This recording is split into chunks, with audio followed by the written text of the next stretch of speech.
has to do where he slips that punch. And then he lets John Vellante back in. You can't touch this. Oh no. Whoa! Chris Barnett became a prominent figure wherever he performed. Under the nickname Beastboy or Huggy Bear, he would walk to the cage in plush pajamas, put on dance numbers, and generate spectacular finishes, shattering people's expectations. A guy that chubby shouldn't be able to leap into the air and throw spinning kicks, but Chris could do it. And today we refresh the memories of his path into the biggest MMA league. He lets John Vellante back in.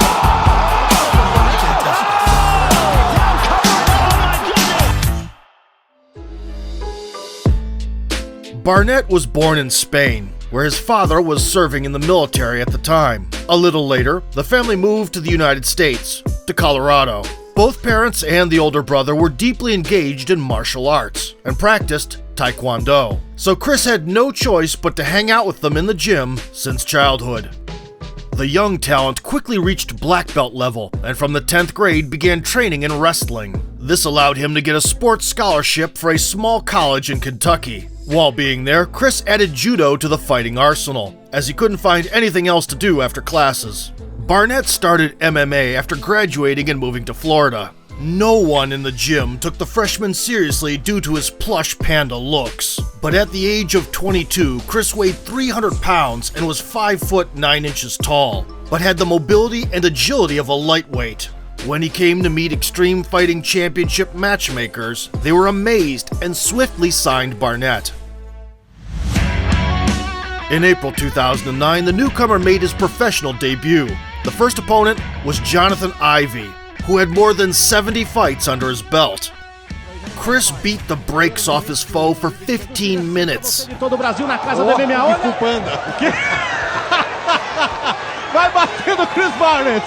He threw a variety of kicks, constantly landed combinations, and dominated on the ground.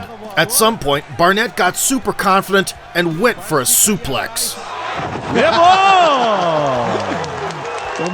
After adding finishing touches to a thorough ass-kicking, the debutante took the victory by unanimous decision. Que luta legal, é legal ver o nosso não é a melhor, maior técnica do mundo, mas 4 months later, Chris was back in the game. His rival, Danny Perez, compiled a 3-fight winning streak and was set to bring the chubster back down to earth. Barnett immediately started utilizing kicks, but quickly got stuck in the clinch. Before the break, he almost landed an overhand, missing by an inch. At the start of the second round, Beastboy found the range. Em cima do Chris Barnett. Vai pra cima no overhand, derruba. Vai pra cima o Chris Barnett. O Chris Barnett vai marretando, amassando o bife. Chris celebrated his success with a flurry of emotions and a spectacular front flip. Barnett's next appearance was at the XFC 10 event. Across from him stood an American top team student, Kenny Garner. The future M1 champion was 35 years old and just starting his MMA journey. Garner fiercely made his way into the clinch and put Barnett on the canvas, ending up in a mount. Agile Chris tried to counter several times, but the enemy eventually took the back and attacked the neck. Beastboy survived, got back to his feet, and staged a real assault until the bell sounded. The second round began with a powerful throw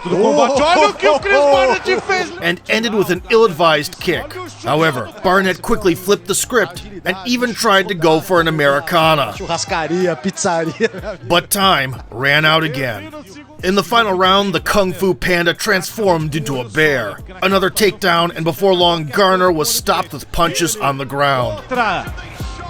Tá castigado, tá ajoelhado no milho, Kenneth Garner. Vai batendo, o árbitro para e encerra a luta. After the battle, Barnett, in his usual style, delighted the audience with acrobatic sketches, turning it into a trademark.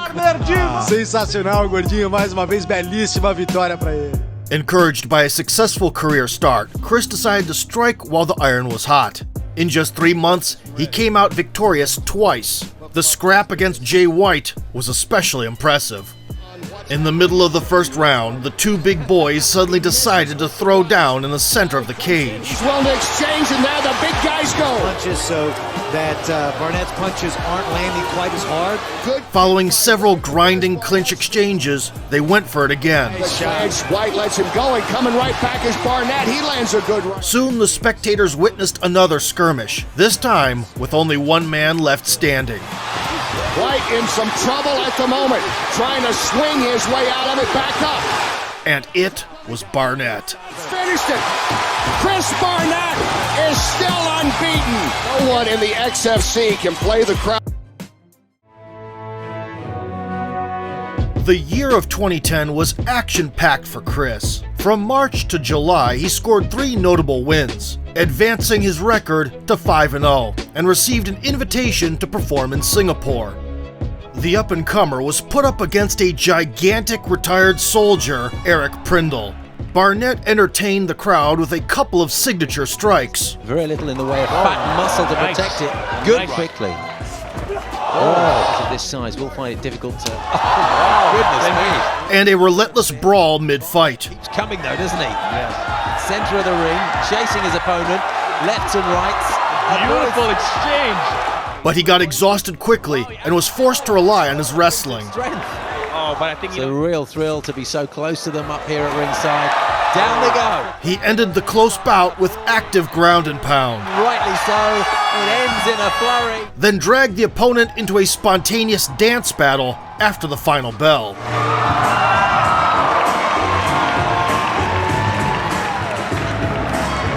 A few minutes later, the judges awarded the victory to Prindle by a split decision, marking the first loss of Barnett's career.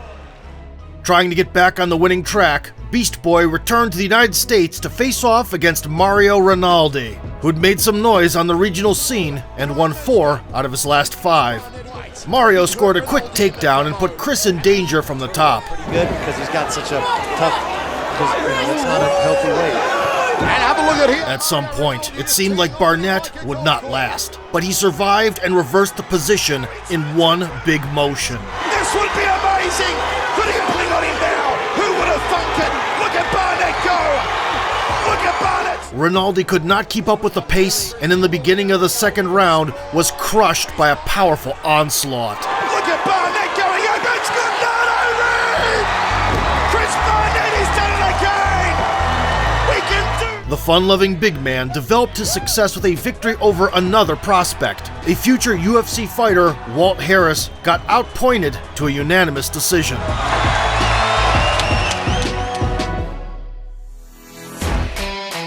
Barnett's career was going up, but everyday life circumstances got in the way. Signing a deal with XFC, he was too pumped to think about the consequences. An enslaving contract with a local organization tied him up for several years. As a result, Huggy Bear was out of competition and got out of shape, approaching 300 pounds again. He returned in 34 months and had to compete at super heavyweight, which isn't even a thing in the biggest MMA organizations. Barnett signed with the Island Fights promotion, scored 2 technical knockouts, and became a champion, consistently impressing the fans with flexibility and coordination. Next up was a trip to Japan. Exceptional personalities are beloved in the land of the rising sun, and Barnett, with his unique style, knew perfectly well that this was his chance to become a star. On the scales, he set a personal record of 341 pounds, and walked to the ring wearing an eye-catching suit, immediately conquering the fans. Veteran Travis View decided to spoil the party and spent almost the entire first round grinding the pot-bellied kid down on the mat. Chris, realizing that he couldn't win that type of fight, turned up the heat, and as soon as the second round started, caught View coming in.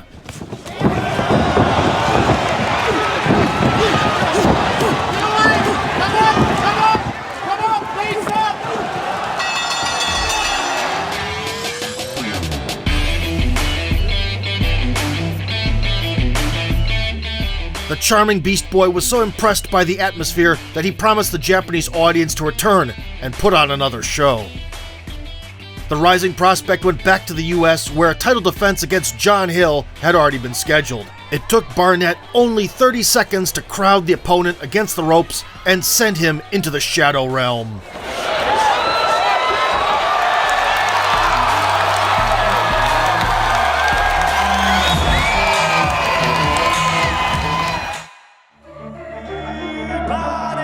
It was time to fulfill the promise made to the Japanese fans. Chris came to the New Year's event and triumphantly closed 2014, destroying Shinichi Suzukawa in a matter of minutes.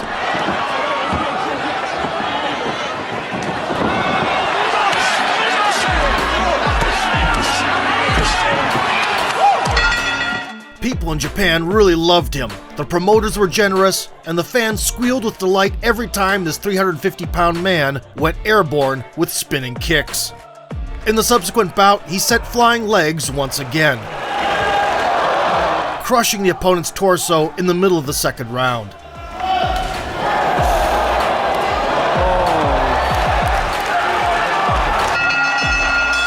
Barnett had won 8 fights back-to-back, but in this contest, the streak was interrupted. In the openweight Grand Prix semifinals, he lost to Ole Thompson by decision. Chris took out his anger on the already familiar Japanese fighter Suzukawa. The outcome was exactly the same as in their previous confrontation. Another New Year's show in Japan, another finish in less than 2 minutes, and another beating on the ground.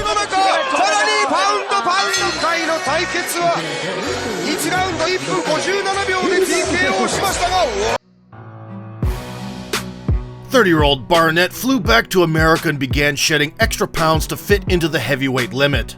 WSOF expressed interest in signing him, but the fight fell through. Then Chris decided to compete in boxing, won by unanimous decision, and even managed to drop his opponent. His next MMA bout took place in island fights. The lack of motivation was obvious. Barnett showed almost no activity and got caught with heavy strikes from little-known Frank Tate, who turned out to be quite a challenge.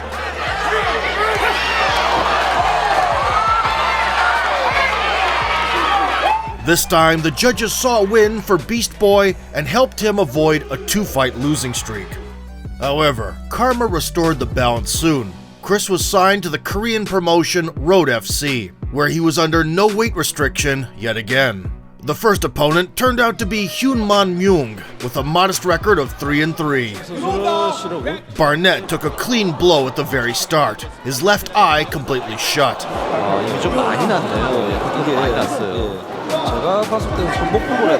A few minutes later, doctors were invited into the cage, but there was nothing they could do. The American's debut resulted in a defeat. A rematch took place 4 months later. Barnett came into it with 40 extra pounds, but was still considered a clear favorite. Left on the clock. Oh.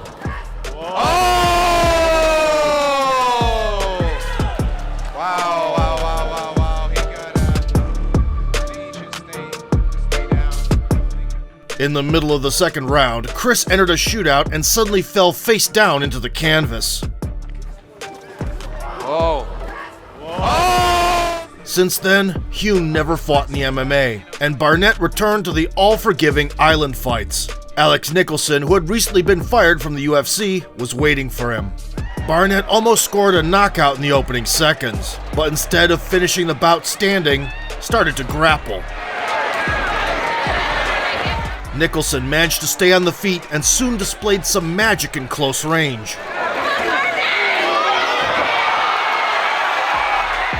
A short elbow from the clinch was a surprise not only for Beastboy, but for the audience as well. In just 2 years, Barnett's 8-win streak turned into a rough patch after losing 5 out of his last 7 fights. In order to revive his career, Chris went back to Asia to perform in Road FC. Against the Korean Yoo Jae-shim, the American looked leaner, more active, and sharper than in recent years. Look at Konos. He's gonna pay you. Oh, it's on the chin. His menacing kicking game made a comeback. That was a performance there. Wow. Chris is using a lot of energy. Okay, an accidental. The Korean tried to fake a low blow after getting hit to the body, but the referee was on the alert. Wind out of him, but he's right, it wasn't a low blow. This solid performance secured a place for Beastboy in the open-weight Grand Prix. In the quarterfinals, he would meet 43-year-old Alexandru Lungu. Even your grandma couldn't have fed these two boys full. Barnett put himself in a compromising position by throwing an ill-timed kick. Lungu took his back and looked for a strangle. Big ol' Chris slipped out and unleashed dozens of blows from the top. Lungu's got to get up. There was no point in continuing the battering. Chris, is that it? It's it. Lungu took a lot of shots, a lot of damage. However, the Grand Prix was not completed, and Barnett was forced to look for another haven. To keep himself busy, he performed again in island fights and won by decision. Later, he competed against Yoel Romero under grappling rules and tapped to a Kimura. He might be able to finish it here. You see Barnett's hand ready to tap. Barnett tap. There you go. Wise move by Chris Barnett. In September of 2019, Chris got a rematch with Yoon Jae Shim. The spinning kick aficionado decided not to utilize his legs this time, getting the job done with his fists. Just eating shots to the face, and his hands are down. And he's down. The big man's down, and Chris Barnett jumps in there with a big right hand to finish it. He just toppled.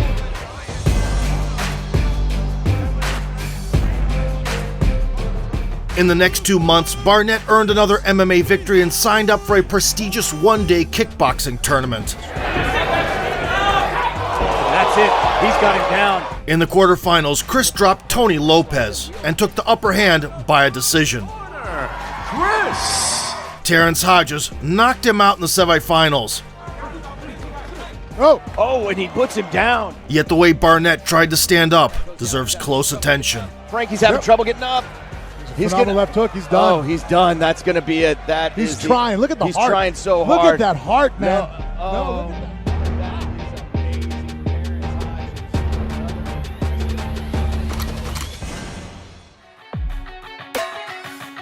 that. This kickboxing performance did not affect his prospects in MMA. Beastboy was on a 5-fight winning streak, and 2020 promised to be a breakthrough year. Barnett was serious about getting into the UFC, and was looking for someone who could help bolster his resume. Unfortunately, Ole Thompson tested positive for COVID at the very last moment, and Barrett's awaited rematch fell apart.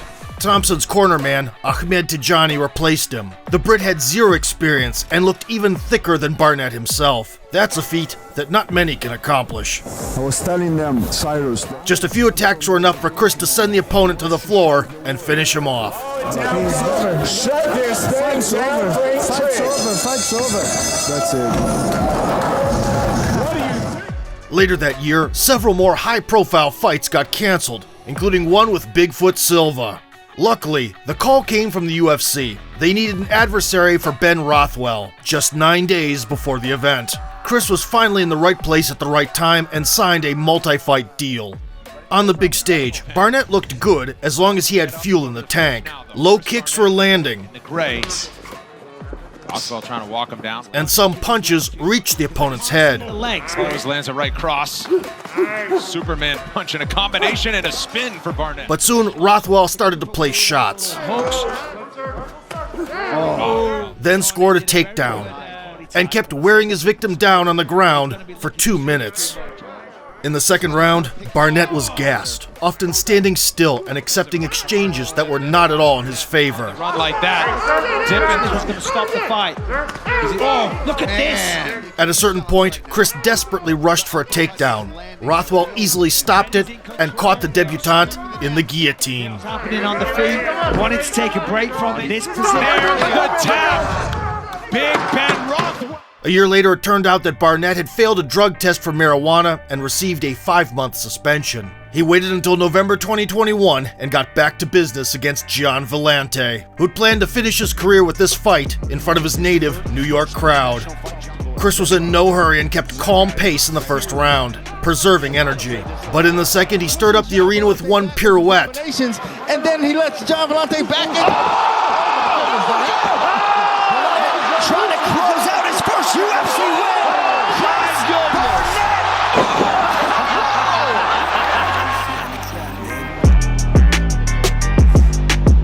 The Taekwondo ace rattled Volante's dome with a well-timed spinning wheel kick, marking his first promotional win and performance of the night bonus. And then he lets John Volante back in. Signature butt-landing somersault is attached. Oh, beautiful. The land was beautiful. He lets John Volante back in. The knockout went viral and grabbed the attention of mass media. Still, Barnett was adamant that he's got many more surprises to offer. Although Beastboy's last appearance in the cage resulted in an unfortunate incident, the contest was stopped after an illegal elbow strike to the back of the head. The guy is just dominating. Oh, and it's out of... The referee declared the blow unintentional, so the final verdict was based on the judges' scorecards, which were all in favor of Martin Budai. Well, it'll go down as a technical decision. On September 10th, Barnett will attempt to get back on track like he's done numerous times. No matter the result, the ultimate winners will be us, the fans. Fica ali atrás. É bom! Where he slips that punch. If you like this video, punch that like button, subscribe to our channel, and vote for sport.